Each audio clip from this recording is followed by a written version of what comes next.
Hey, everybody, welcome back. Today, let's shift gears a little bit and let's talk about the idea of assertive communication. If you look at this chart right here, you see that there's an overlap between your own needs and the needs of others. If you only focus on the needs of others, it can become very passive communication.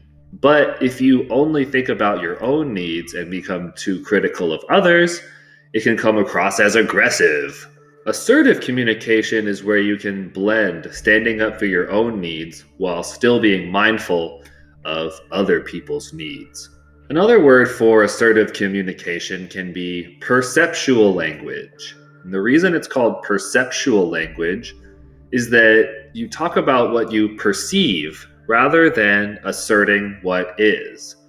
So, in other words, when talking about how to resolve conflicts, it's very important to try and frame your problems from your own perspective. Talk about your own feelings. Don't necessarily resort to criticizing the behavior of someone else, but instead consider how that behavior makes you feel, because that's something that's more hard to argue with, and it's something that people are more willing to adjust their behavior for. Let's look at an example. So we have these two folks right here, lovely stick figures. One of them says, "Stop disrespecting me."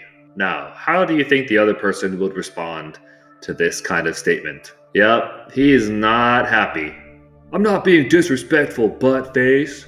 So when he starts by saying, "Stop disrespecting me," he's asserting what is. He's not sharing his own perception. He's not sharing his own feelings. He's making a harsh judgment about someone else. So naturally, that person is very likely to become angry and defensive. It's likely to escalate the situation. However, let's try a different scenario. "I feel disrespected right now." I'm sorry about that.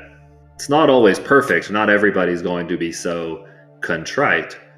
However, by asserting the situation from the perspective of his own feelings, it's not something that's really up for argument. It's not something that needs to be defended against, unlike the statement, "Stop disrespecting me." Let's look at another example. This guy over here talks to his other group of people and he says, "You are excluding me." How would they like to respond to that?